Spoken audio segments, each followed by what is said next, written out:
They thought humiliating Emily Carter would be the evening's entertainment. But before the night was over, every person who laughed would learn why Vincent Moretti never ignored disrespect. Emily sat alone beneath the ballroom's crystal chandeliers, her hands resting calmly over a sealed folder while more than 100 guests watched her as though she were already guilty. The Blackstone Hotel had been transformed for the largest signing ceremony in Moretti Holdings history, with white roses lining the stage, champagne glowing beneath warm lights, and a $200 million acquisition waiting to be approved. Yet the most important chair in the room remained empty. Vincent Moretti had not arrived. Madison Reed stood beside the presentation screen, elegant in a silver evening gown, wearing the satisfied smile of someone who believed the outcome had already been decided. Behind her, Emily's name appeared in large letters above the words unauthorized contract modification. This should be simple, Madison said, turning toward the investors. Emily can explain why a secretary believed she had the authority to rewrite a corporate agreement. A few people laughed immediately. Others exchanged amused glances, relieved that the embarrassment belonged to someone else. Emily felt every sound, every stare, every quiet judgment pressing against her, but she did not lower her eyes. Richard Hayes sat at the board's table with one hand around his water glass, watching her with carefully concealed satisfaction. He had spent years building a reputation as Vincent's most trusted advisor. Tonight, he intended to protect that reputation by destroying hers. "I did not alter the contract," Emily said. Her voice was measured and clear. Madison tilted her head. "The system recorded your credentials. Credentials can be copied. And your authorization code? Codes can be entered by someone else." Richard sighed loudly. "This is becoming uncomfortable. Perhaps Miss Carter should remember that administrative access does not make her an executive." Another ripple of laughter crossed the room. One man near the stage whispered that 6 years of carrying Vincent's calendar must have made Emily feel important. A woman beside him smiled behind her champagne glass. Emily looked toward Vincent's empty chair. Earlier that afternoon, the company had been told his flight was delayed by severe weather over Lake Michigan. Without him present, Madison and Richard believed no one would challenge them. They had mistaken Emily's position for weakness. They had mistaken her quietness for fear. 3 weeks earlier, Emily had discovered a clause hidden deep inside the acquisition agreement, one that could move hundreds of employees' retirement savings into a private financial firm. She had traced that firm back to Richard, preserved the original records, and contacted an independent compliance attorney. Then the digital history had been changed, placing her name on the very clause she had uncovered. Madison stepped closer. "You have one opportunity to take responsibility before security escorts you out." At the edge of the room, Grace Bennett started forward, but her manager caught her arm and warned her to stay silent. Emily noticed. Even while surrounded, she understood that someone else was now being frightened into submission. She rose slowly from the chair and placed one protective hand over the sealed folder. "I will answer every question," she said. "But before I do, Mr. Hayes should decide whether he wants the original signature examined in front of everyone here." Richard's fingers stopped against his glass. Madison's smile faltered. The laughter vanished so quickly that the faint sound of rain against the ballroom windows became audible. Then, from somewhere beyond the closed doors, an elevator chimed. 3 weeks earlier, Emily Carter had been the last person working on the 42nd floor of Moretti Holdings when a single sentence changed the course of the acquisition. The office had gone quiet after midnight, and the glass walls reflected the lights of downtown Chicago across rows of empty desks. Emily sat beneath the soft glow of her desk lamp, reviewing the final agreement before Vincent Moretti's morning flight to New York. Most people believed her job began and ended with calendars, phone calls, and coffee. They never saw the hours she spent checking the details others ignored. She had learned that the most dangerous mistakes rarely announced themselves. They hid inside ordinary language, wrapped in legal phrases designed to make careful theft look like routine business. Section 14 appeared harmless at first. It described how employee retirement accounts would be managed after the merger. Emily read it twice, then a third time. The revised language allowed more than 800 workers' retirement savings to be transferred into an outside firm without an independent review. The company was called Hawthorne Financial Partners. The name sounded established, but the internal database contained no history, no verified clients, and no reason it had been added less than 24 hours before the board meeting. Emily felt her heartbeat change, but her hands stayed steady. Suspicion was not proof, and accusing the wrong person could destroy her career before the truth had a chance to speak. She downloaded the original version of the contract to an encrypted drive, recorded the document number, and printed the access log. Richard Hayes had approved the revision. Vincent trusted Richard. They had worked together for nearly 15 years, and Richard spoke with the confidence of a man who believed trust could never be questioned.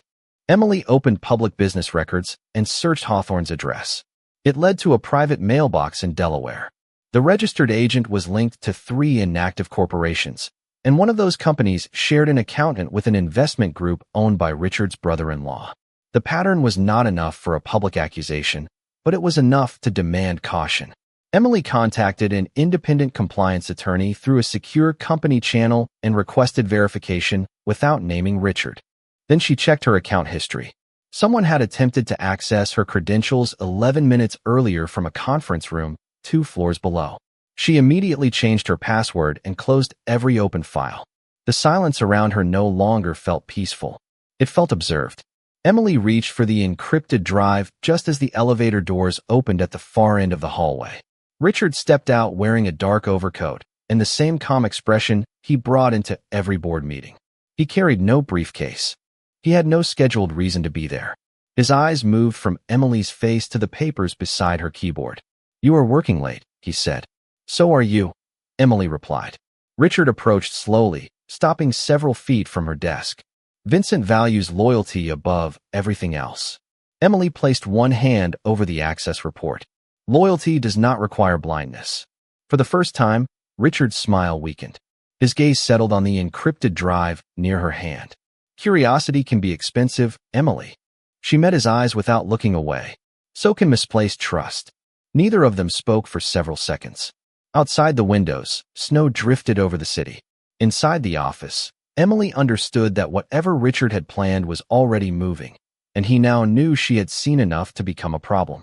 Emily had learned to recognize the moment a room decided who mattered. It happened in small ways, in the pause before someone answered her, in the way executives looked past her toward Vincent, in the careless assumption that the woman holding the calendar could not understand the decisions written inside it. Years earlier, she had believed her future would unfold in courtrooms, not conference rooms.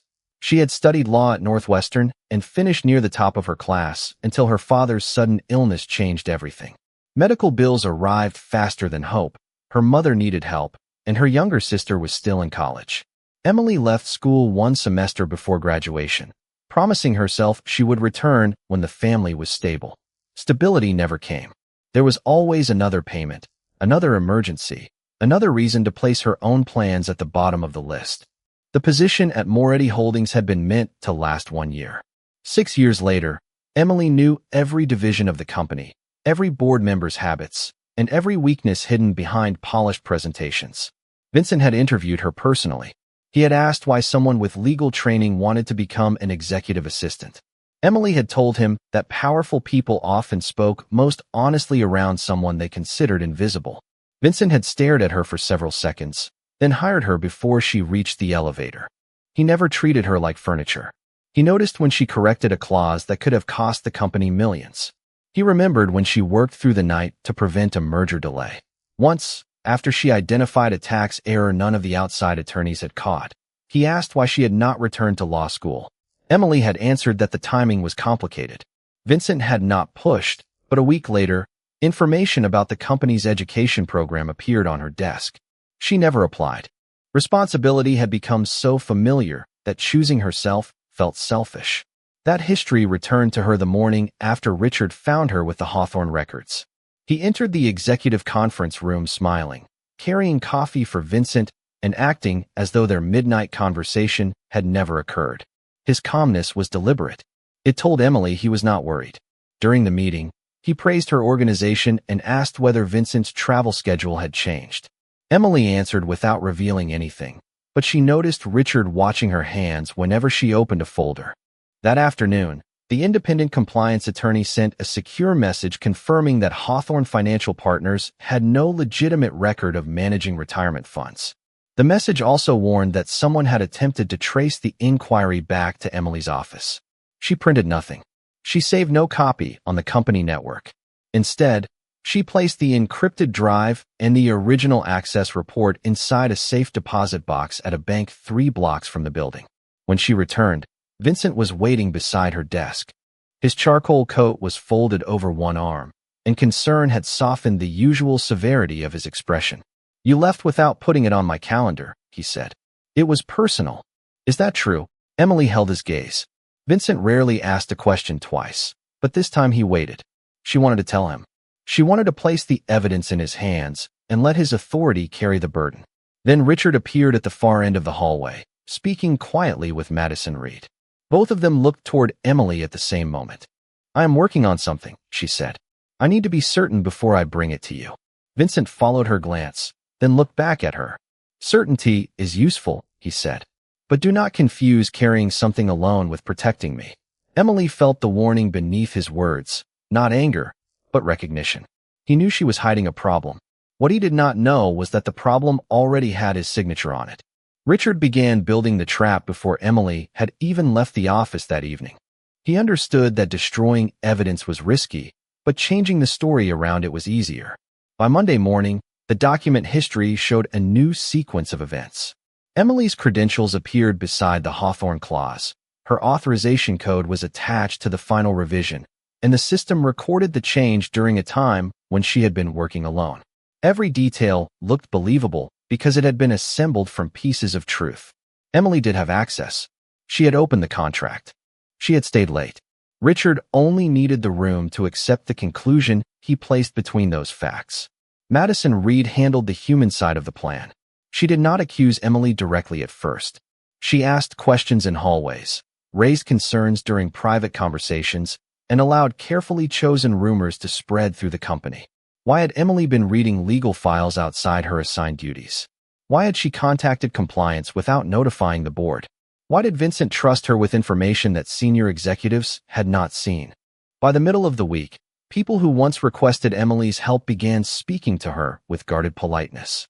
A department head removed her from a meeting she had organized. 2 assistants stopped talking when she entered the break room. Even the receptionist looked uncomfortable when Emily crossed the lobby. The isolation was not accidental. Richard wanted her to feel abandoned before he challenged her publicly. Emily recognized the strategy, but she did not react. She continued arranging Vincent's schedule, answering calls, and preparing the acquisition ceremony as though nothing had changed. Beneath that calm routine, she documented every irregularity. She saved copies of altered access records, preserved the anonymous warnings arriving in her inbox, and waited for the independent attorney to verify Hawthorne's true ownership. The confirmation arrived 2 days before the signing. Hawthorne Financial Partners was controlled through a chain of private companies connected to Richard's brother-in-law. Once the retirement funds were transferred, hidden management fees could remove millions of dollars from the accounts of more than 800 employees. Emily read the report twice, then stored the original outside the company network. She knew Richard would search her office if he believed the evidence remained there. The next morning, Madison entered carrying the guest list for the Blackstone Hotel. "You will attend the ceremony," she said. "The board may have questions about your access to the contract." Emily looked up. "Has the board been told there is a problem?" Madison's smile was smooth and empty. "They will be." Later that afternoon, an unsigned message appeared on Emily's personal phone. "Stay home tomorrow, and this can remain an internal matter." She photographed the message and sent a copy to the attorney. Then she prepared a sealed folder containing the verified ownership records, the original contract history, and proof that someone had attempted to enter her account after midnight. Before dawn on the day of the event, heavy weather moved across Lake Michigan. Vincent's flight from New York was delayed, and Madison announced the news with relief she did not bother to hide. "Mr. Moretti may miss the signing," she said. "Perhaps everyone will speak more honestly without him." Emily closed her laptop and stood. "That is exactly what concerns me." At 7 o'clock that evening, she entered the Blackstone Hotel in a simple navy dress, the sealed folder held firmly beneath her arm. Through the ballroom doors came the sound of champagne glasses, polite conversation, and Madison welcoming the guests. Emily paused only once. She was not walking into that room to protect her job. She was walking in because hundreds of people had placed their future inside a company that was about to betray them, and the men responsible believed a secretary would be too afraid to stop it. The Blackstone Hotel ballroom shimmered with crystal light and polished silver when Emily stepped through the doors, but the warmth of the room vanished the moment Madison Reed saw her. Conversations softened, heads turned, and Richard Hayes rose from the board table with the calm expression of a man who believed every detail had already been arranged in his favor. Vincent's chair remained empty beneath the Moretti Holdings crest, and its emptiness seemed to give everyone else permission to forget their manners.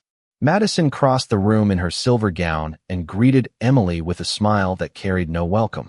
"You came after all," she said. Emily held the sealed folder against her side. "You asked me to attend. I asked you to be available for questions." Madison glanced toward the stage. "I hope you prepared honest answers." Before Emily could respond, Madison tapped a spoon against her champagne glass. The room fell silent.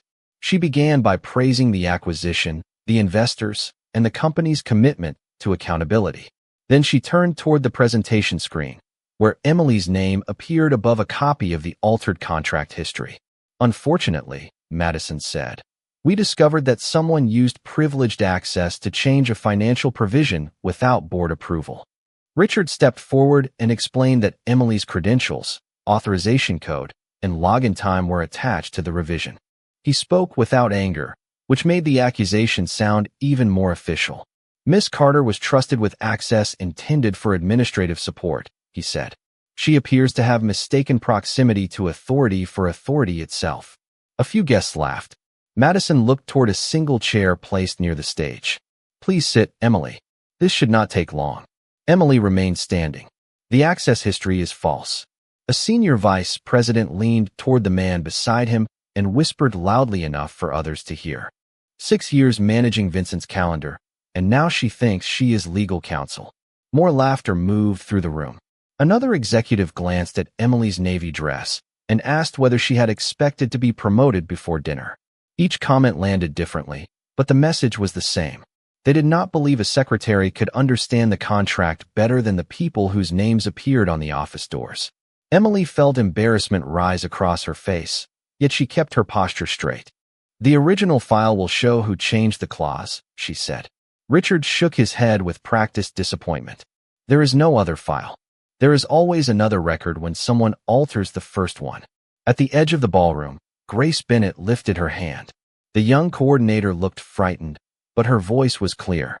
"I saw Mr. Hayes enter the records office after midnight last Thursday." Richard's expression hardened. Madison turned toward Grace. "You are still in your probationary period. I suggest you consider the consequences of making unsupported claims." Grace lowered her eyes. Emily crossed the room and stood beside her. "Do not threaten her for answering honestly."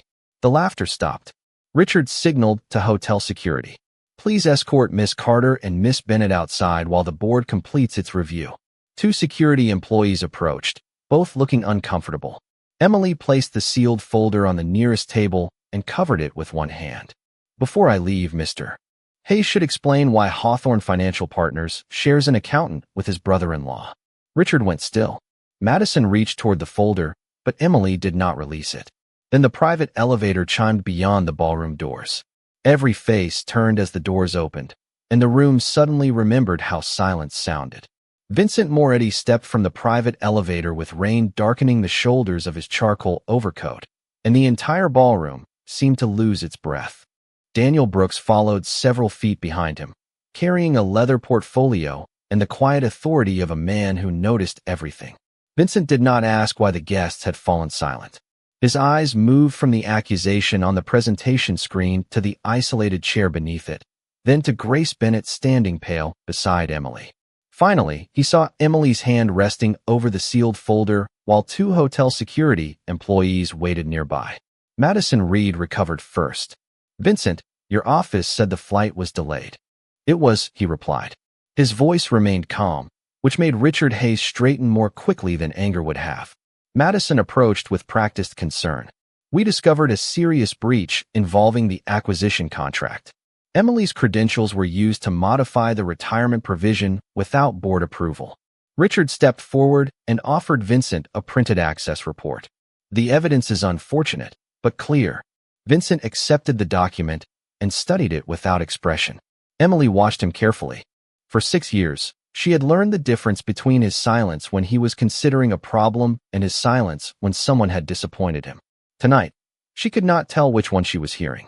Vincent handed the report to Daniel. "Secure the ballroom," he said. "No company device leaves this room. Disconnect the presentation system from the network and preserve every open file." Madison's smile weakened. "That seems excessive." Vincent looked at her. "If the evidence is genuine, preserving it will help you." She said nothing more. Daniel gave quiet instructions to the hotel staff while Vincent walked toward the center of the room. He stopped beside the chair that had been prepared for Emily, examined it for a moment, then moved it away from the stage. The simple action carried more judgment than a speech. He turned to Grace. "Tell me what you saw." Grace swallowed. "Mr. Hayes entered the records office after midnight last Thursday. I was finishing inventory reports." Richard raised a hand. "She is mistaken about the date." Vincent did not look at him. "Did anyone tell you not to speak?" Grace's eyes shifted toward Madison.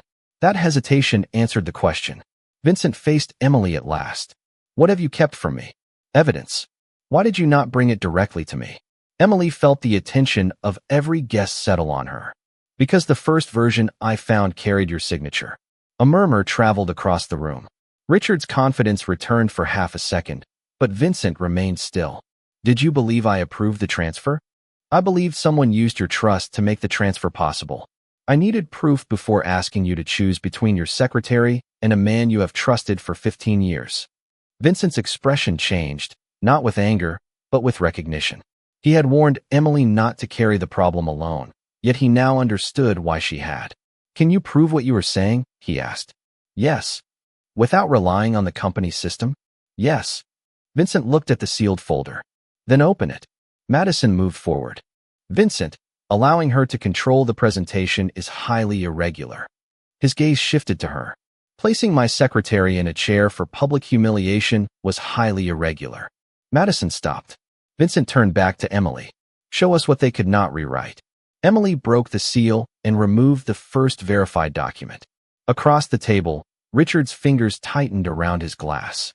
For the first time that evening, the man who had prepared every accusation had no idea what would appear next. Emily placed the certified contract copy beneath the ballroom lights, and Richard's expression changed before anyone else understood why. The document looked ordinary, but the verification seal in the lower corner proved it had been preserved before the company records were altered. "This file was downloaded at 11:43 that night," Emily said. "5 minutes before my account was logged out." Daniel Brooks carried the document to Vincent, who examined the seal and handed it to the outside counsel seated near the board table. Emily connected the encrypted drive to the isolated presentation computer. The accusation bearing her name disappeared, replaced by 2 timelines displayed side by side. One showed the version Richard had presented. The other came from an external backup system that no one inside Moretti Holdings could edit. "The disputed clause was added at 12:17 in the morning," Emily continued. "The change came from the records office, not from my desk." Grace Bennett looked toward Richard. "That is when I saw him enter." Richard folded his hands. "The room is used by several executives." Emily opened the security access report. Richard's badge had unlocked the records office at 12:15.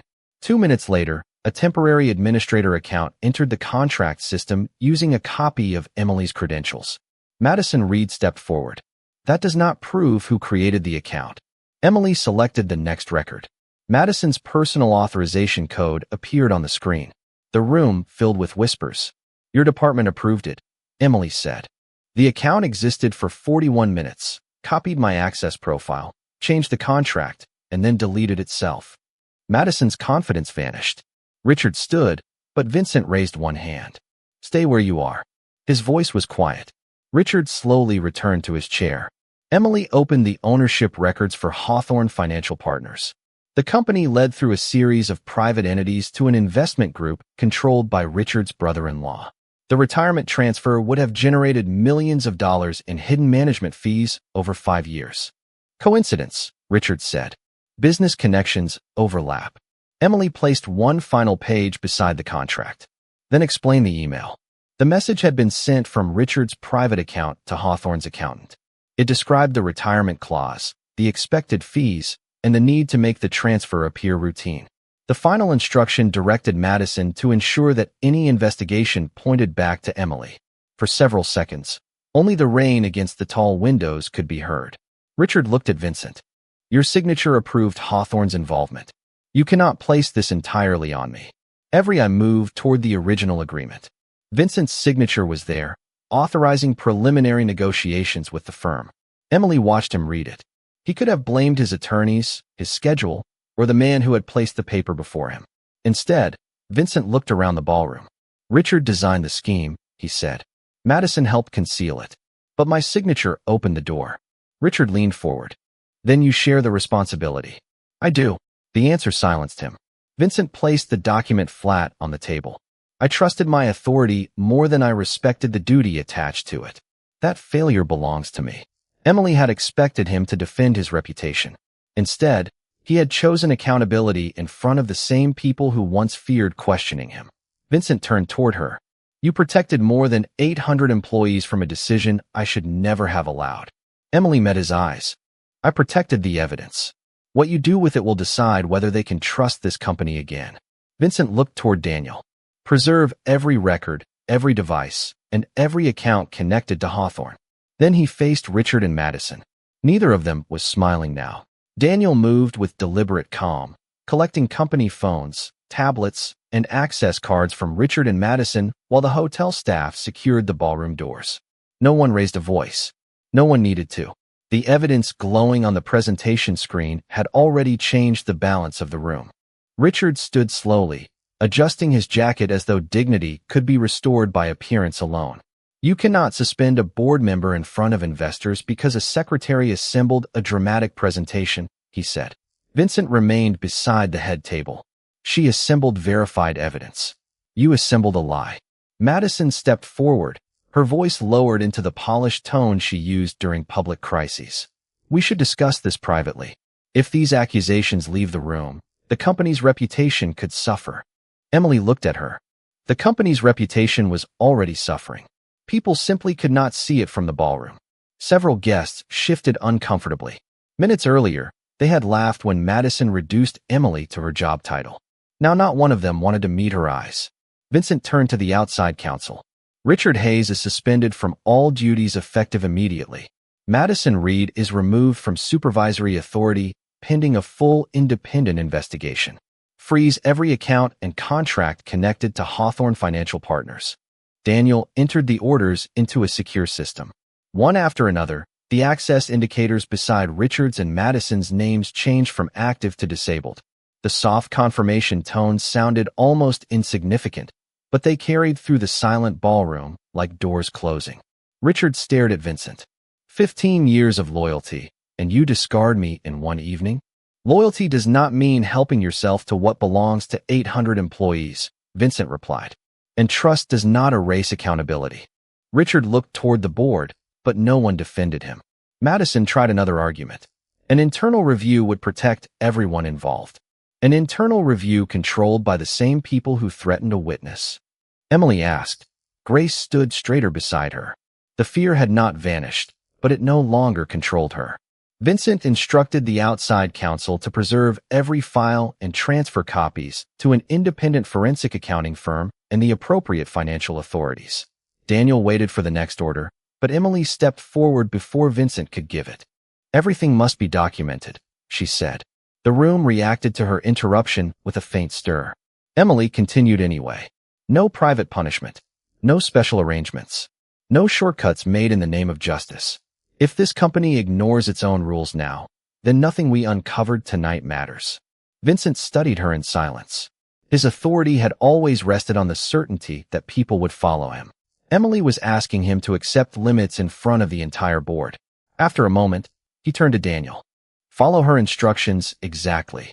Richard gave a bitter laugh. Now your secretary makes company policy? Vincent looked at him. Tonight, she understood the responsibility of leadership better than anyone seated at this table. The words left Richard with nothing to answer. Vincent faced the employees and investors. Emily did not need me to give her dignity. She carried it into this room, while others tried to take away her voice. The failure belongs to everyone who believed her title made disrespect acceptable. He announced that Moretti Holdings would establish an independent reporting office, protect employees who raised concerns, and investigate retaliation at every level of management. There was no applause.